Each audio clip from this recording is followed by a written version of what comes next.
আসসালামু আলাইকুম। কেমন আছেন ভাই বোনেরা? আল্লাহর রহমতে আমি ভালো আছি, আর দোয়া করছি আপনারাও যেন ভালো থাকেন। আজকে ঈদের তৃতীয় দিন, তাই না? ঈদের প্রথম দিন তো গেল, দ্বিতীয় দিনও গেল, তৃতীয় দিন আজকে। বাচ্চাদের ঈদ শেষ হয় না, ওরা চায় ঘুরতে, ওরা চায় বেড়াতে, ওদের মন সবসময় ওই পাখির মতো কিচিরমিচির করতেই থাকে।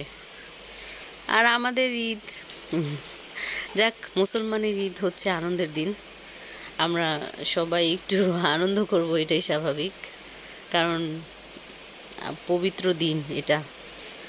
যাক, ঈদ নাকি 7 দিন থাকে, তাই 7 দিনের মজা নিতে আজকে আমরা ফুচকা খাইতে গেলাম।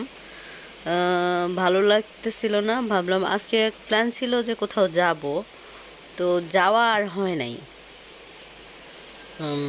একটা কারণে যাওয়া আর হয় নাই আর কি।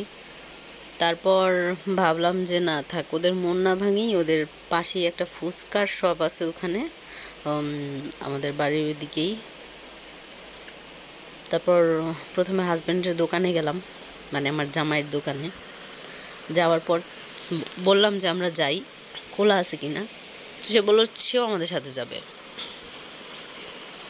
তারপর সাথে নিয়ে একসাথে গেলাম, ফুচকা টুচকার অর্ডার করলাম। আর আমার বাচ্চা প্রচণ্ড এনজয় করতেছিল, কারণ ওইখানে একটা পানির কল ছিল, সে বারবার পানিটা ছাড়তেছিল আর মজা করতেছিল। বাচ্চাদের আসলে এইটাই আনন্দ ওদের। আর এই যে উনি হচ্ছে মানে ওনার এই ফুচকার দোকানটা উনি নিজে বানাইতেছিল, মজা ছিল, ভালোই ছিল আর কি। চটপটিও ছিল, আমরা চটপটিও নিছিলাম। তো আমি সাইডে বসে খাইতেছিলাম, আমার মেয়ে মজা পাইতেছিল আর ঝাল ঝাল করতেছিল আর কি। বাচ্চাটা ওই ফুচকা টুচকা তো খাইতে পারে না, আর চটপটিও খাইতে পারে না, তো ছোট অনেক। শশা কুচি ছিল, সে শশা কুচি একটু একটু নিয়ে নিয়ে খাইতেছিল, আর নানান রঙের কথা বলতেছিল। মাশাল্লাহ, আমার মেয়ে যে কোনো জিনিস খাওয়ার সময় সে বিসমিল্লাহ বলবে, আমার খুবই ভালো লাগে এই জিনিসটা।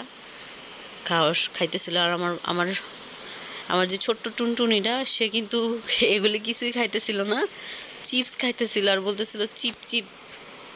আপনারা দোয়া করবেন, যে দেখবেন মাশাল্লাহ বলবেন, আল্লাহ যেন ওদেরকে সুস্থ রাখে, আল্লাহ যেন ওদেরকে ভালো রাখে, পৃথিবীর সকল মায়ের সন্তানরাই যেন ভালো থাকে। তো আমি খাইতেছিলাম, আর এদিকে আমার সাহেব একটু মানে ভিডিও করে দিতেছিল, বললো যে তুমি খাও, একটু আমি করি। খাইতেছিলাম, মাঝে মধ্যে একটু পরিবর্তন ভালো লাগে। আর এই যে উনিও খাইতেছিল, আমিও রাখলাম আর কি। জিজ্ঞেস করলাম কেমন লাগে, বললো যে ভালোই লাগে, ফুচকার চেয়ে চটপটি বেশি ভালো লাগতেছিল তার। আর আমার মেয়ে আবার এইসব জাঙ্ক ফুড পছন্দ করে, যদিও তার প্রচণ্ড গ্যাস। তারপরও মাঝে মধ্যে একটু দেই, ইচ্ছা করে না, তারপরও দেই, ছোট তো, তাই আর কি। তো আনন্দ করতে করতে খাওয়া শেষ হয়ে গেল। তারপর ওনার দোকান হয়ে আমরা বাসায় চলে আসলাম। আর আসসালামু আলাইকুম, ভালো থাকবেন, পরবর্তী ভিডিওর জন্য অপেক্ষা।